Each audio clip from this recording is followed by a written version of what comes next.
Diarmuid Kearney reporting for FIFAWWC this morning as Portugal have secured their first ever win at a Women's World Cup as they defeated Vietnam 2-0.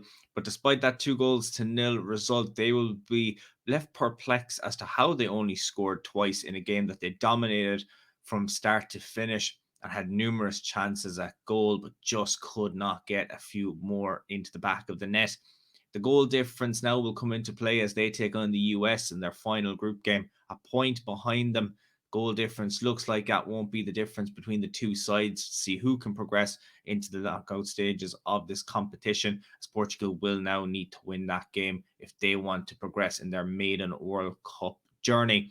They did have a couple of early chances through Jessica Silva, but the goal that would see them into the lead came after 7 minutes as Lucia Alves crossed into the area for Telma Encarnação to manage to put the ball into the net from 12 yards to give them the lead. And once they took the lead, they never looked like conceding a goal. They had the chances, they had the ability, and they were trying to really get the chances.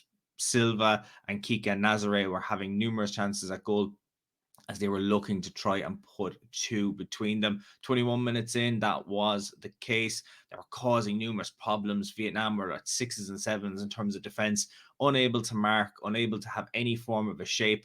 Playing with a 5-back, Portugal were just strolling through and having chances at goal.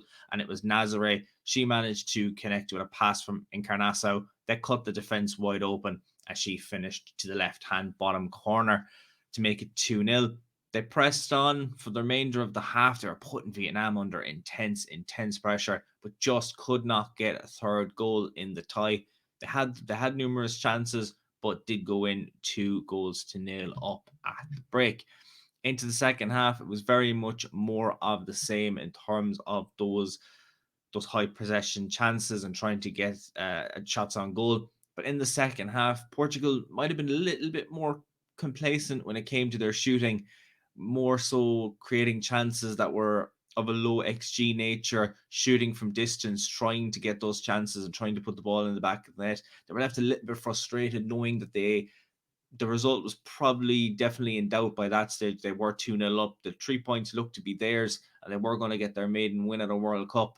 But as far as they were concerned, they needed more goals if they were to try and test the US to try and get into the knockout stages of the competition. They were trying to get a couple of chances, but it just was not prevailing for them. However, they were trying to get into the chance. They were trying to get those possessions. Silva again, Nazare were both having chances. They definitely should have had a third goal in the tie as Nazare played in Silva. She had a great chance, but the Vietnam keeper made another great save. She had a phenomenal game against the US, and again tonight, this morning, should I say, had a phenomenal game. Another chance that came off the crossbar just a few minutes after it, and Nazare goal was gaping, looked like she was going to put the ball in the back of the net, but didn't. And that was the story of the second half. Portugal with numerous chances, but just could not finish to get the 3, if not 4 goals in the tie and put the game to bed and give them a better chance going into the tie with the United States. But we will have to see what comes next in this group stage to see of the Netherlands, Portugal, and the US who makes it through. It looks like the Netherlands will get the win over Vietnam in their final group game, but it's going to be all to play for now between Portugal and the US. As it finished in the tie, Portugal 2, Vietnam 0.